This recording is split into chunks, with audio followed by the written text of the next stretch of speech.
At 5:41 in the morning, the USS Truxtun was moving through the Strait of Hormuz like it had done dozens of times before. The sea was calm. The bridge was quiet. Most of the crew expected another routine escort mission. A merchant convoy sat nearby, slowly pushing through one of the most dangerous waterways on Earth. Nothing on radar looked unusual. Nothing looked urgent. But along the Iranian coastline, missile crews had already been tracking the destroyer for hours. And hidden inside underground command posts, operators were waiting for the exact moment to find out whether America's most advanced naval defense systems could survive the kind of attack modern warfare is starting to revolve around. Not one giant strike, not one overwhelming explosion, just too many threats arriving at once. The first warning came quietly. Inside the Combat Information Center, radar tracks suddenly multiplied across the screens. Low altitude, fast movers. 11 inbound contacts racing toward the convoy. The tactical action officer didn't hesitate. Orders snapped through the room.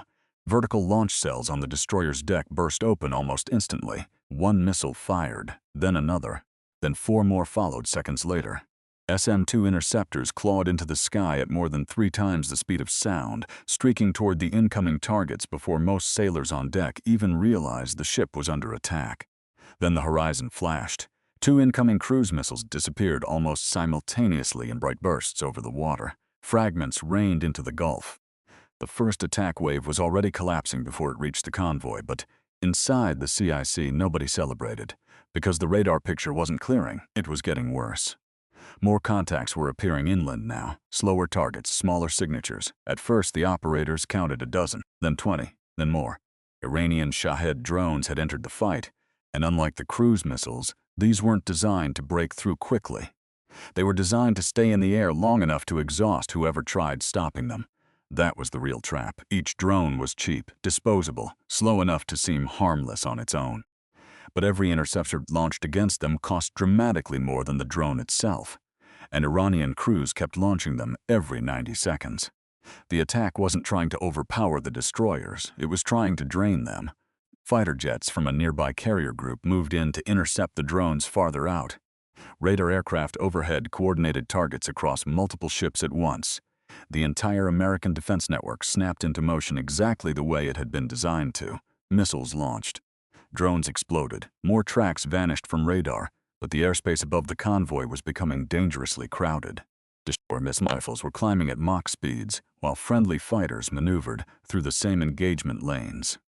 At one point, Navy pilots were forced to brake hard away from the area just seconds before ship-launched interceptors ripped through the exact airspace they had occupied moments earlier. Everything was happening too fast for mistakes. And this is where the situation started changing from a battle into a stress test. Because the American systems were performing almost perfectly. But perfect systems still burn fuel. They still consume missiles. They still force human beings to make impossible choices under pressure. And Iran understood that better than most people realized. While the drones continued leaking through the outer defenses, 6 Iranian fast attack boats suddenly appeared on surface radar, racing toward the convoy at high speed. Now the destroyer captain faced a decision that would shape the rest of the fight. Turn the ship toward the boats and improve gun coverage, or keep the destroyer positioned to defend against more incoming missiles. He chose the missiles, because missiles could sink the ship. The boats couldn't, at least not immediately. That decision left the attack craft operating near weaker firing angles, while the destroyer's heavier systems stayed focused on aerial threats. Rockets splashed into the water near the convoy. Heavy machine guns opened fire from the Iranian boats, while defensive guns aboard the destroyer finally began responding. But even then, the ship's attention never fully shifted away from the sky. That was the terrifying part. The boats were dangerous. Everyone on board knew that. But the crew still treated them like a secondary problem compared to whatever might appear on radar next. Because modern naval warfare isn't about fighting one threat at a time anymore. It's about deciding which threat gets ignored for a few more seconds. Then one of the drones broke through deeper than expected. The Phalanx close-in weapon system activated instantly. The white dome mounted above the ship rotated toward the incoming target and unleashed a violent burst of 20mm fire. The drone disintegrated less than a mile away from the destroyer, close enough for sailors on deck to watch burning debris hit the water. That system was the final defensive layer, the panic button. And the fact they'd needed it at all told everyone in the CIC the same thing. The attack was getting dangerously close. Then suddenly, everything slowed down. The missiles launches stopped. The drone wave thinned out. The attack boats began retreating north. From the outside, it looked like the battle was over. But the Americans had been listening to every radio transmission the entire time. Surveillance aircraft orbiting far from the fight had tracked the retreating boats electronically as they moved back toward the Iranian coastline. And what analysts discovered next changed the mission completely. The boats weren't simply escaping, they were rearming. Even worse, intelligence crews identified upgraded anti-aircraft missiles being unloaded near the boat's staging area, portable systems designed specifically to kill helicopters. That mattered because American commanders were already preparing a counterattack to eliminate the surviving boats before the next convoy entered the strait. And suddenly the earlier battle started looking different. The drones, the missile waves, the retreat. It may have all been designed to lure the Americans into exactly this kind of response. Within minutes, a strike package formed overhead, electronic warfare aircraft prepared to blind radar systems, fighter jets loaded precision bombs. A 10 attack aircraft moved into position for low-altitude gun runs. Apache helicopters waited behind the coastline for clearance to enter. At 8:34, the operation began. Electronic attack aircraft flooded Iranian radar systems with interference. Air defense operators watching the coast suddenly lost visibility as their screens dissolved into static. Then the first bombs hit anti-aircraft positions hidden along the ridges overlooking the water, but not every weapon relied on radar. Some anti-aircraft crews simply aimed visually and opened fire. That's when the A-10s came in low. The attack runs lasted seconds. Massive cannon fire shredded gun emplacements one after another while smoke rolled across the cliffs above the cove. The corridor opened briefly, then hidden missile systems activated deeper inland, and suddenly the strike package had a new problem. American aircraft weren't just attacking anymore. Now they were racing the clock before hidden launchers trapped helicopters inside a kill zone. But the helicopters crossed the coastline anyway. Low over the ridge, Apache crews identified the surviving boats almost immediately.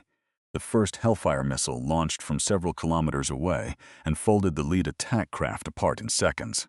Then cockpit warning alarms activated. Missile launch. An infrared seeker had locked onto one of the helicopters. Flares deployed automatically. Bright clouds of burning magnesium erupted behind the aircraft. For a second, the pilots believed the countermeasures worked. Then they realized the missile was behaving differently. The seekers had been upgraded. Iran had prepared for this exact scenario. The missile detonated dangerously close to the Apache, shaking the helicopter hard enough for the crew to feel the concussion through the pedals. But the aircraft survived and stayed in the fight. Now the battle turned personal. One boat tried escaping into open water, while another attempted reaching cover near the burning shoreline. The helicopters split targets while a Navy Seahawk blocked the escape route from offshore. Hellfires struck one boat after another. Then one Apache closed too near for missile range and switched to its chain gun. Short bursts of cannon fire tore through the fleeing craft until flames swallowed the hull. Within minutes, every surviving attack boat was destroyed. The cove burned behind them. Smoke drifted across the coastline. The convoy route through the strait was open again. Officially, the Americans had won decisively, but that wasn't the part military planners remembered afterward. What stayed with them was something else entirely. Iran had forced billion-dollar systems into non-stop reaction using drones and weapons cheap enough to replace almost endlessly. And that changes the meaning of the entire battle.